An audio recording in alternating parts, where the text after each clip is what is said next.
What is up, everybody? Welcome to another edition of the Weekend Roundup here on Touchline Talk. Thank you so much for tuning in. As always, be sure to hit that subscribe button so you don't miss any of the content coming to the Touchline Talk YouTube channel. So much happened this weekend. I'm just going to kind of go from event to event here, sort of a rapid fire weekend roundup, starting with the FA Cup. Manchester City, not a particularly inspiring performance, but they get the job done against Chelsea.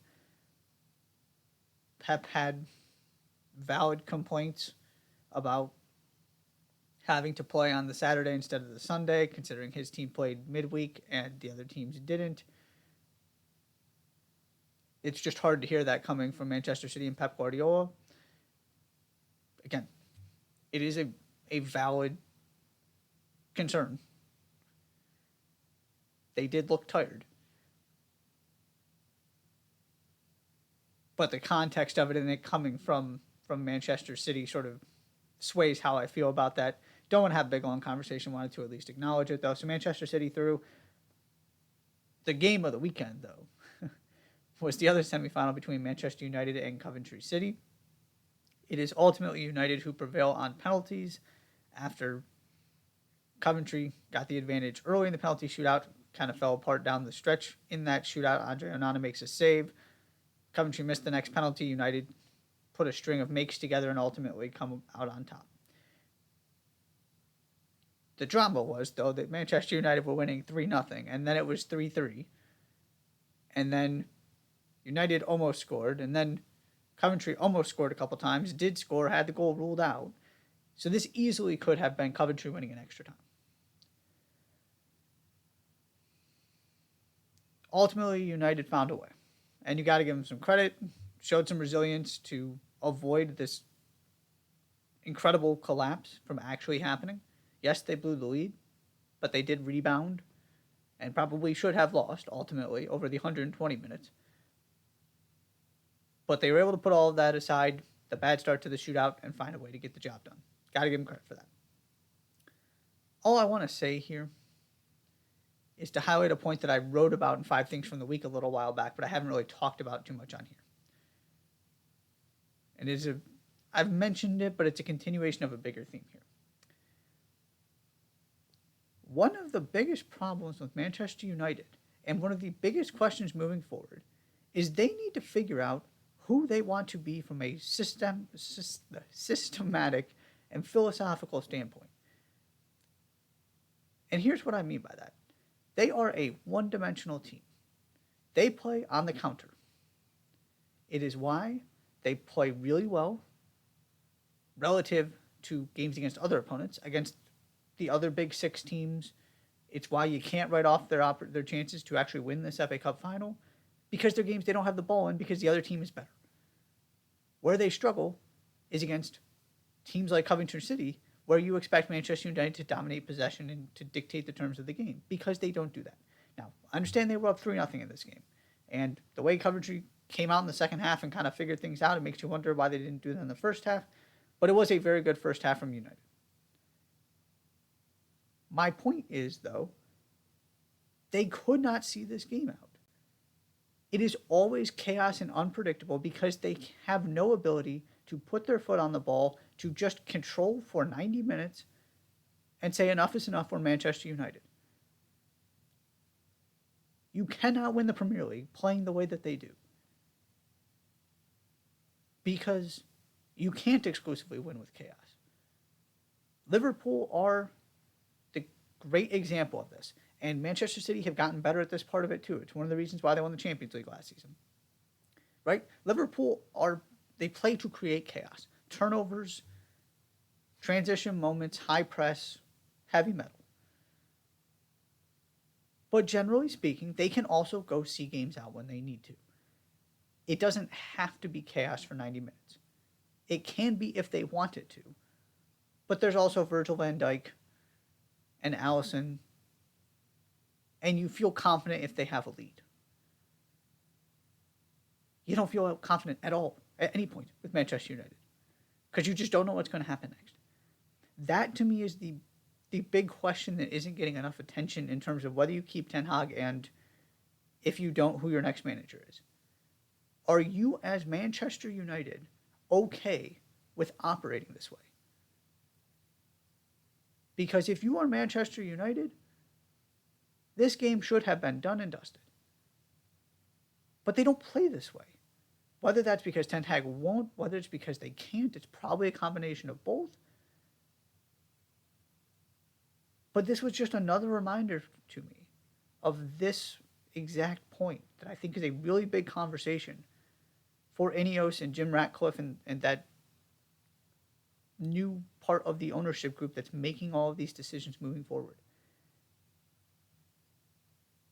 You have to decide whether you're okay with this or not.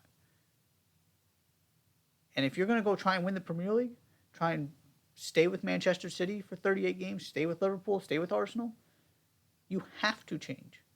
You have to become multidimensional. You have to be able to do more than just counterattack. You got to be able to break teams down. You got to be able to see games out. They can't do either consistently right now. But they are in the FA Cup final. We got ourselves a Manchester derby at Wembley. El Clasico. I don't have too much here. Barcelona needed to win this game to make that title race interesting. And I want to start by reinforcing the fact that Barcelona lost. Jude Bellingham, doing Jude Bellingham things, scores the late winner. And I say that because of the VAR controversy, or more goal line technology controversy, with the goal that didn't count. I will not spend a lot of time on this because it's repeating the same things I've said before, but I will throw it out there once and then move on.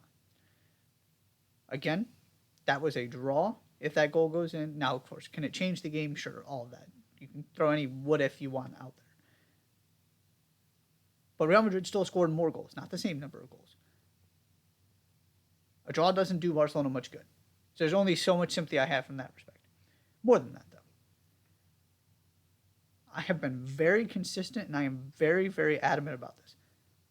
Bad camera angles are not proof of a clear and obvious error. The bar has to be high. And just because it looks like the ball completely went over the line doesn't mean it actually did. It's possible it did, but you can't overturn something because it's possible. This is not a tie goes to the runner situation. This is we have to overturn a clear and obvious error that was made on the field. So Barcelona fans, if Barcelona want to get upset about this, get upset about the fact that La Liga was cheap enough not to buy goal line technology, that the camera angle wasn't better, that you didn't have an opportunity to get definitive proof where you can look at it and say, that is a clear and obvious error. Because that angle, at least the one that I saw, you can't possibly tell me it's a clear and obvious error because the angle distorts everything. So I don't know. And nobody knows. Ultimately, though, it's Real Madrid. That's pretty much La Liga over. Again, even if that goal counts, would have been a draw. Still probably La Liga over. But it is Real Madrid and Jude Bellingham who come out on top in El Clasico. Speaking of complaining and refereeing controversies, we move now to Nottingham Forest, who sent out a social media post following their loss to Everton, a 2-goal loss, not only saying that the VAR got 3 calls wrong, all involving Ashley Young, but also saying that the VAR was a Luton Town fan and that Nottingham Forest told the PGMOL this, and that the PGMOL ignored Nottingham Forest, and that Nottingham Forest is going to have to consider what action they will take. I just have one question here. If that last part, because to me that's the part to focus on, that's the most significant part. If that last part is true, that the PGML was informed by Nottingham Forest with some kind of significant proof that the VAR was a Luton Town fan and did nothing about it, if you are Nottingham Forest, why are you not making that public sometime before or at the beginning of the game or something? Why are you waiting until afterward when you lost an important relegation game that probably keeps Everton safe and at least keeps Luton Town's hopes very much alive? Or why didn't you come out with some kind of definitive proof here? And it's only been, you know, 6 to 8 hours since that game ended. I haven't paid super close attention other than I saw the actual statement, the post. Maybe they're going to provide some proof. But waiting until after the game, when there were some VAR controversies, to then say, oh, by the way, it's a Luton Town fan who made these decisions, and we told them, and they didn't do anything about it. All it does is just take away your credibility. Again, not that this is 100% false. We don't know that. If this is true, they absolutely should be hammering the PGML for this. But it is harder to believe when it comes after a game with some kind. I think the third one should have been a penalty. Once again, this was a 2-goal loss. But I do think they have some frustration and a valid complaint there. But if you say it before the game and go public with it, then not only are you putting, if that VAR stays in place, you're putting pressure on them because everybody knows going in that you're saying they're a Luton Town fan. It's going to make everybody else, whether they intend to or not, even I would argue subconsciously, kind of come to Nottingham Forest's defense when the game plays out this way. And if it doesn't, then the issue is still there. Because the counter to that would be, well, you don't want to just accuse somebody of being biased before you actually have proof. But if this is true,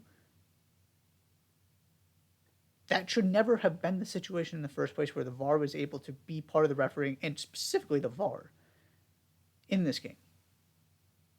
That does not change whether Everton won, lost, whether Nottingham Forest won, lost, whether there were controversies or not. That game could have had 0 VAR reviews. Still should not have a Luton Town fan in there. If you're going to make this argument and this accusation, you better be able to back it up. And if they're able to back it up, to me, from a PR standpoint, looking at this as Nottingham Forest and Mark Clattenburg, I would have been making all kinds of noise about this before the game. Because now it looks like you're just complaining and grasping at straws and coming after the league because you're upset about some calls. The second part of this.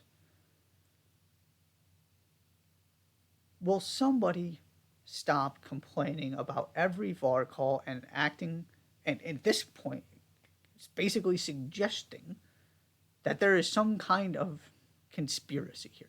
And this also goes to the Barcelona game too. I know the Spanish context is a little bit different,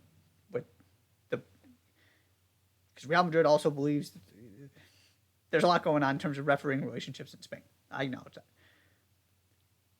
But every time somebody does this, whether it's a club, whether it's a manager, and not only says, I disagree with the calls that were made, but takes it to the next level and talks about how it's a disgrace to the league and these refs don't know what they're doing and they're conspiring against us.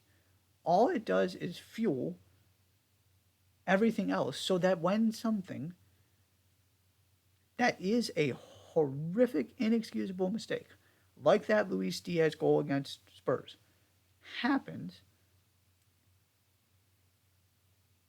there is something to point to where everybody goes, see? How else can you explain that? Instead of these people in leadership positions coming to the referee's defense and going, I disagree with the call. I understand we're trying to have a high bar. Sometimes they just don't go your way. We're moving on. But that's not how this usually works. It's making VAR insufferable. It is part of the problem. And it is also, again, my firm stance on raise the bar, be consistent with it, and make it very clear that we are not asking the question whether the call was right or wrong. To me, that is the only way to solve this. And is it going to be perfect? No, but it's going to be better than where we are now, where we have Premier League teams publicly going after VARs.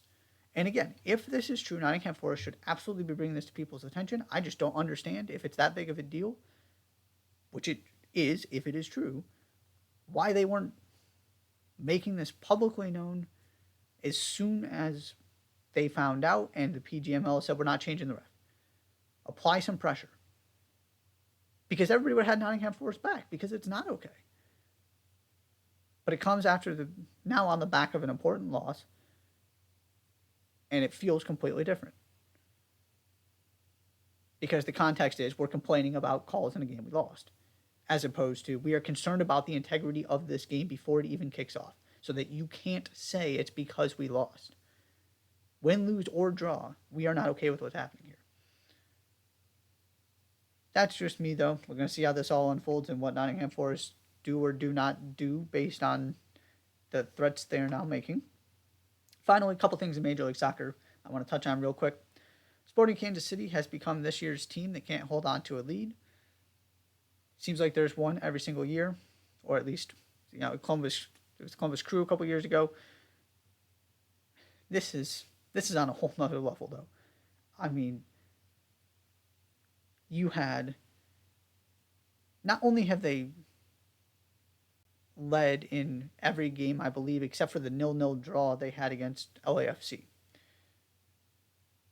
These are games they're losing after the 65th minute, and games they're dropping points in after the 65th minute.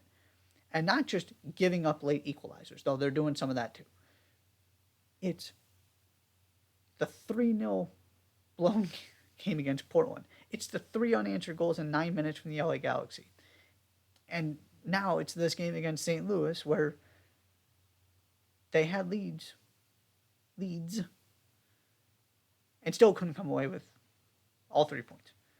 And this game in and of itself, okay, it's a rivalry game. These teams are pretty evenly matched. Sometimes things happen and you give up. You end up with a draw in an exciting game that goes back and forth.